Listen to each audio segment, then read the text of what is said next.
First of all, I want to tell you that now you can become members by clicking the join button or using the link in the description.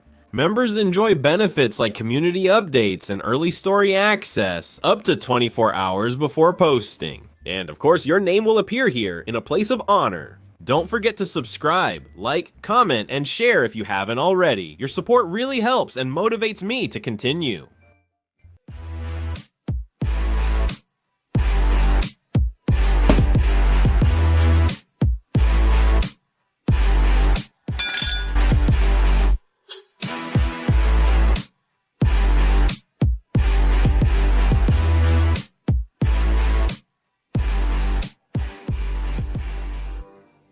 Hey, hi, I'm GG Bye, man. In our childhood, there wasn't a day when we didn't curse each other, call each other stupid, dumb, or jerks. For us, it was something normal. We played a game and you messed something up, oh you damn fool. You missed a pass in soccer, you idiot, you messed it up. You didn't pass me the ball. Are you a damn jerk or what? And so on. Even when you did something right, you still got cursed at. It was like a kind of teasing. You scored a goal in soccer. Good job, you fool. You beat the other guy at Street Fighter. Are you a damn cripple, or what? You pulled a bad prank on a stranger and we'd burst out laughing. Eat my Crucian carp, you mute. Only he did that. We often laughed together, though he sometimes got us into trouble. But that's another story. But besides all the cursing and swearing, one thing was forbidden. It was taboo. It was like an unwritten law, like omerta in the Italian mafia. You never cursed someone's mother or the dead. If someone cursed you by the dead, one thing was clear. Either you get beaten up or you fight back. These curses were an invitation to a duel, an invitation you couldn't refuse. There were some cases where they were allowed, like if you got hit in the face with a ball by your own teammate. Eat my carp with your mother, Costell, or when Ramble threw crap at you, your whole family of blockheads. But these situations were rare. These curses were usually heard between brothers, where almost anything was allowed. Senchik and I were the exception. We never used them, even with each other. But Muchea and Ogea, Shirkan and Chaili, Mutalanal and Costell cursed each other's mothers almost daily. You're as dumb as your mother, Mutalane. Screw your mother, Muchea, and all sorts of creative nicknames. You'd often be surprised by how extensive a child's swearing vocabulary is. Besides swearing, another unwritten rule was about girls. You never hit them or swore at them. At most, you'd say something like, "The hell with you." What did you do, Shaylee? Did you hit a girl, man? No, Sensiak, she hit me first. Damn, what kind of man hits a woman? She scratched my face. Physical punishment would follow. He had broken the street omerta, but even worse was that you'd become the subject of ridicule for a good few weeks. That was the much more unpleasant psychological punishment. What are you doing, Chaili? Are you a little girl now? Huh? No, man. What's wrong with you, man? You hit a girl, man. Is that it? You fight with girls now? No, man. She didn't beat me. Leave her alone, Senchuk. I'll leave her alone, Pardalian, so she doesn't start crying. Look at her, man. Her mascara is running. You guys are idiots, man. Did you upset her? Did you upset the girl, man? If the whole class wanted to skip, there was always one who stayed. If it was a boy, you'd curse at him and maybe hit him a few times, but with her, you just kept quiet. If you skipped math class and played soccer in the schoolyard, and the teacher asked you in the next class where you were, you'd say you were sick. There was always a girl who'd say he was playing soccer in the schoolyard, ma'am. You'd want to curse her out, but only think it because she was a girl. There were also situations where you couldn't do anything about it. Some dumb girl would yell at you. She'd call you stupid and you'd keep quiet. She'd call you a retard and you'd still stay silent. But she kept going, cursing and insulting you. Here you had more options. Silence was no longer one of them. You had to strike back elegantly. If she was fat, you'd say, "Shut up, fatty." If she was skinny, "Shut up, skinny." If she was ugly, "Shut up, ugly." Usually these comebacks did the trick. If needed, you'd mix them up, repeat them a few times, and you'd win the war. But there were some who were neither fat, nor skinny, nor ugly, or who were immune to these insults. Then you could use something like, "Damn idiot." Or, in extreme cases, "You're dumber than Keely and uglier than Mutalanu." If even that didn't work, there was nothing you could do. You had to back off, the advantage of being a girl, man. And the last unwritten rule, don't spit, man. Not to mention hawking a loogie. It might seem like the same thing, but they're different. Spitting is often spontaneous, quick, involuntary, while hawking a loogie is something premeditated. It takes time to gather it in your mouth on purpose. It's a major sign of disrespect. Now, there are several ways you can spit or hawk a loogie. During a fight, a quick spit meant to throw off your opponent. The intimidation spit, usually thrown about half a meter from the feet. The spit aimed at the face. It's like cursing someone's mother. Spitting on the feet, it's like cursing someone's ancestors. And then spitting on the upper part of the body. Here we're already talking about hawking a loogie. It's like saying you really insulted his mother, and then hawking a loogie right in the face. Or, in rare cases, spitting in someone's mouth. That means all of it together. Insults about his mother, the dead, the family, everything you can imagine. This is the most dangerous one. Either the opponent gives up and is left in shock, or, as happens most of the time, he turns into a Super Saiyan, fearless and ready to destroy you. Be careful, brother.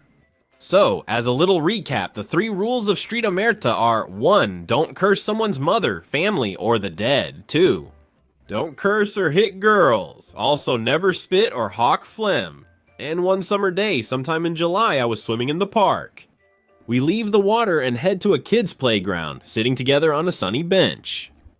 It was me, Senchuch, Mutalanu, Kostal, and Chaley. What are we doing, man? We're heading home. Let's play football, Gigi. The guys were on the field. I'd play a game. Stay longer. Let's swim. We just got out. Mutalanu, if you're as dumb as your mom, man. What about my sister? Are you acting up again? Damn, you ugly one. Couldn't you go further out, you idiot? There was no room, man. Chaley was there. What were you doing? You had to use the canal. I couldn't hold it any longer. Man, what do you want? What can you expect from 2 idiots? What did I do? I went farther out. You had this fool do it right beside us. He would have done it there anyway. He told me, man, damn Chalios, why are you lying, man? Who's lying, you idiot? Mutalanu slaps him a few times and they calm down. Let's go pick some sour plums, man. I don't feel like it, Costel. Go with your brother. All right, I'll come too, man. Those 3 pick some sour plums and return with them. At the playground by the slide, there were 2 girls. One was about 16, 3 years older than me. She lived on the street with Kaponaru. I recognized her. She was his first girlfriend, and he always bragged she made him a man. He'd been with her for about a year. Sometimes they'd fight, sometimes they'd make up.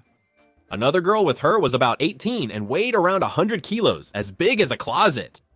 When they returned, they tossed wild plums on the slide. Their eyes shone. It was better. The girls went down the slide but said nothing. They kept giving us dirty looks. I'm surprised the slide didn't break with her on it. The kids couldn't fit because of them. What was she even doing on the slide? Wild plums. Let's give them some too. She's not looking at you, Baldy. How do you know? Maybe she is. Chill out, man. That fat girl will eat you alive. All right, I'll go, man.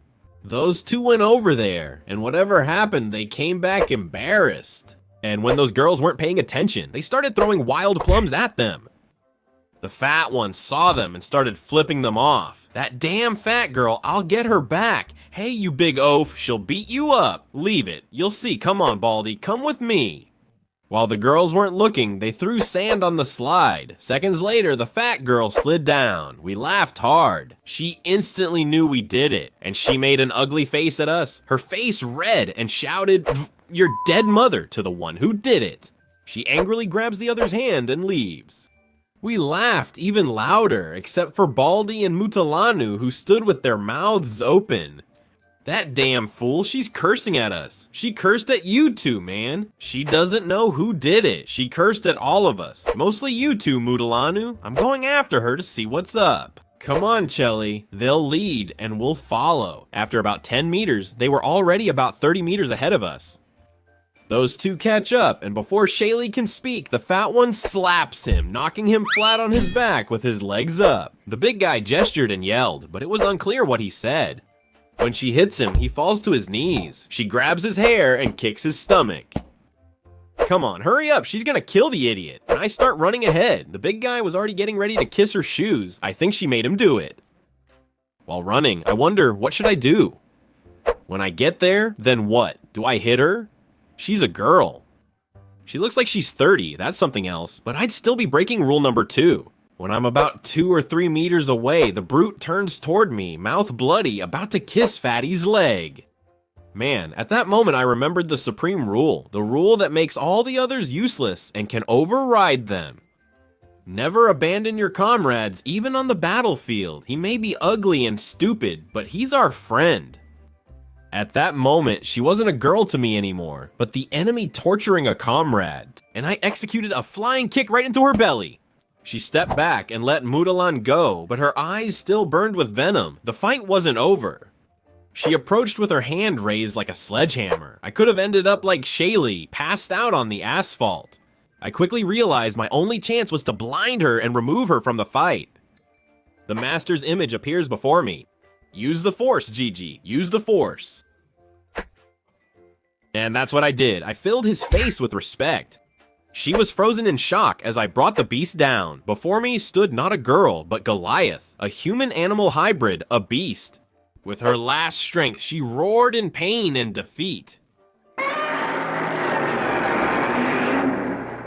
At least that's what I thought. In fact, it was a cry for help, a signal, and in 5 seconds the minions appeared. 7 or 8 of them circled us on their bikes, spinning around us. I didn't know who they were or where they came from, but it was clear they meant no peace.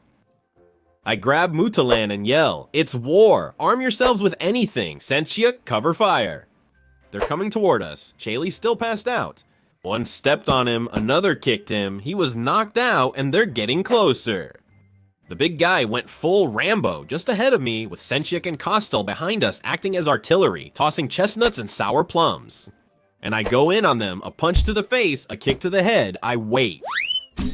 2 were down, Rambo took out another, about 5 remained. He grabbed 2 by the neck and held them, while 3 came at me.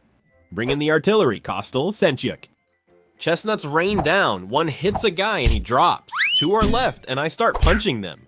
First at one, then at the other, but they weren't fighting back at all, and I realized they were trying to get to the archers in the back to stop the rain of chestnuts.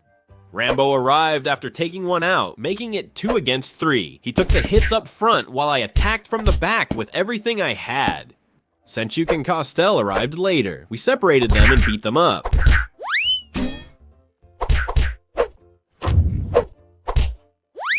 In the end, we emerged victorious, gathered our wounded, Chelly and Rambo. Chelly had regained consciousness and headed home.